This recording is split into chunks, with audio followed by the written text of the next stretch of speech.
Folks, welcome back to Nostalgianomics. So, a sealed product is a funny thing. It never changes, right? From the time it's released, the cards in the set never change. The box art, everything about the product, the packaging, nothing ever changes. The only thing that changes is the supply and the price. And one thing I've noticed again and again, I've been in this hobby 8 years now. I've seen this happen every one of those 8 years. What happens is, a set like Scarlet Violet Base will be released. And everyone will say, that's a terrible set. That set has no hits in it, it's everywhere, it's cheap, and I don't want it. It's a funny thing us humans do, isn't it? When things are plentiful and they're cheap, nobody wants them. But as soon as they're scarce and expensive, that's when we want that thing, right? And so a Scarlet Violet Base, yeah, it's everywhere. You can walk into all your local card shops, all of their websites. You can get on eBay and TCG Player. There's probably hundreds of sellers selling boxes, selling cases. People are trying to dump it in every Facebook group and Discord group out there. Dumping it for losses. People are taking losses on this product just to get rid of this trash. And it's a funny thing that happens with sealed product over time, because it wasn't so long ago that Chilling Reign was that trash. Chilling Reign was the trash that everyone wanted to throw out just a year ago. Every eBay listing, every TCG Player listing, people were begging you to take it. Less than $80 a box. Less than $480 a case. That's what I paid for this no more than a year ago. And it was everywhere. And it was cheap. No one wanted it. Now, a year from now, or a year from then, nothing's changed. The set is exactly the same. The cards inside are the same cards they were back then when no one wanted them. The box art, the packaging, it's all the exact same. But now, the same people, they're willing to pay $150 plus for the same set. The cards are going up in value. The sealed product's going up in value. What changed? What changed in a year? The market hasn't changed. The financial, economy hasn't changed in the country, or, most countries that people are listening to me in. So what changed? Nothing but the perception. Nothing but public perception has changed. The same story goes for Fusion Strike. Fusion Strike was the same exact set. I got it the same exact time I got Chilling Reign. Under $80 a box. Anyone could have done it. It was everywhere. Nobody wanted it. Stores were willing to take a loss just to get it off their books. Just to get it out of their warehouse. Who wants this trash sitting around? Same thing. $150 a box. Could have made about 100% of your money in a year. Now, where else can you do that? And the same thing happens again and again and again. And every single time, there's a slew of different reasons thrown out there of why it's not going to work this time. I heard the same thing through Sword and Shield. Guess what? I heard the same thing in Sun and Moon. I heard the same thing in XY. I was heavily invested in Evolutions. And I heard the same thing back then. You know what, dude, do me a favor. Go ahead and click back and look at pack openings of pack opening channels back during XY, right? Back in 2016, 17, 18. No one wanted it. No one wanted to watch it. Every time an Evolutions pack was in a tin or a collection box or a product, people would be like, I don't want to see Evolutions, boo! And what happened? What changed? What changed over that amount of time? I used to be able to walk into card shops and buy those boxes for $85 a box. They'd beg me to take them. Alex, will you take some Evolutions off our hands? They've just done the umpteenth reprint. We got too much of it. The distributor's still trying to give us more. Sure, I'll take it. Throw it on the card. And I just stack it up in my closet.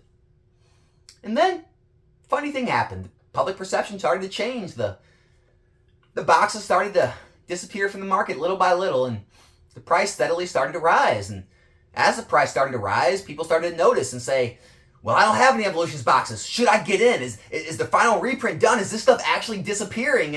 And the FOMO started, the fear of missing out. And so people started to rush in, collectors and investors alike, and push those boxes to $200, $300, $400. And then those same investors and collectors, they wanted to cash out. They said, wow, I've already doubled, tripled, quadrupled my money. I'm cashing out. I did it. The only problem is there was so much demand for it at that point that it continued to push the boxes higher and higher, and they eclipsed $1,000 a box. And that's an extreme example, but the same thing happened with every XY set, with every Sun and Moon set, every Sword and Shield set. And then people look at a set like Scarlet Violet Base and they'll say, well, this is so weak though, it's not going to rise. I get that it's everywhere, and I get that, attrition of the market happens over time, but the set's so weak, so it's not going to rise. Tell that to Team Siege. Tell it to Crimson Invasion. Tell it to Forbidden Light. Tell it to Sword and Shield Base. Tell it to Rebel Clash. Tell it to Darkness Ablaze. All have risen in price.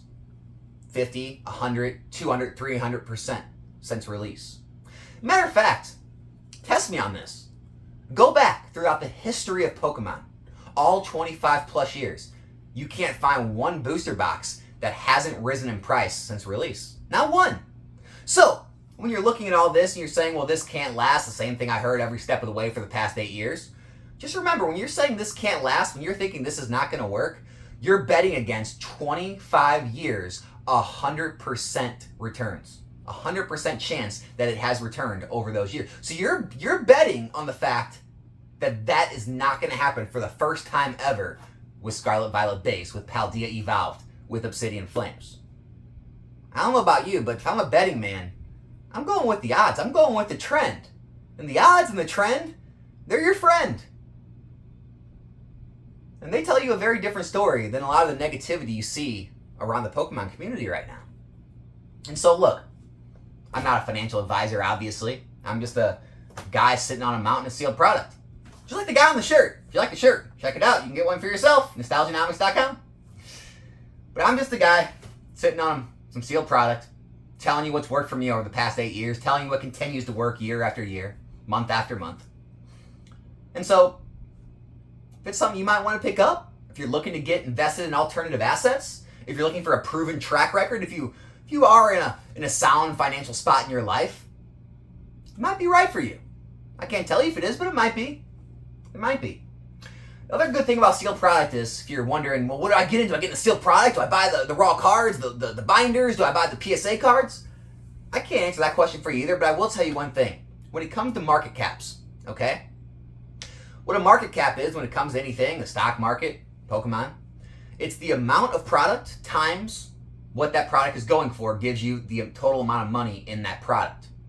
And so for PSA cards, for singles to rise in value, the market cap has to go up. There has to be new money infused into that card for it to rise in value because, one, the product is never fading over time. There's not less singles over time. There's only more. There's only more graded copies. There's more packs open. There's more singles on the market in existence every single day. So if you have $1 million in a card and that card consistently goes up in supply, that dollar amount in market cap has to rise with it just to keep the price the same, if not raise the price. For it to raise the price of that card, the dollar amount in infusion has to actually rise in order to rise the price of that card. So you need a constantly rising market cap.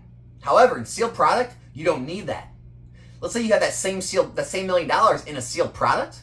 That $1 million never has to rise. You never need any new money coming in that product because the supply is always going down. Now I get reprints happen, the supply can go up for a small amount of time. However, over time, with attrition, right, with reprints already done, as the set goes out of print, out of rotation, that those products will fall in supply. And as they fall in supply, the price of the product goes up because the market cap is still the same amount of money. There's still the same amount of money in the product, so the market cap stayed the same, but the price rose because there's less supply, so the price of the box went up.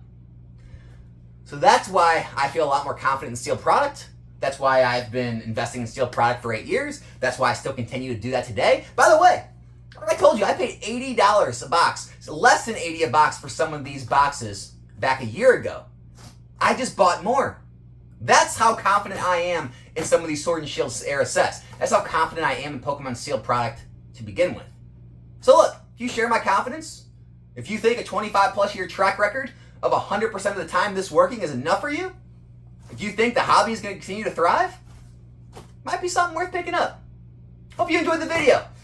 Make sure to subscribe to the channel if you like this style of content. My name's Alex and this is Nostalgianomics. I'll be back here in a new video soon. I'm out.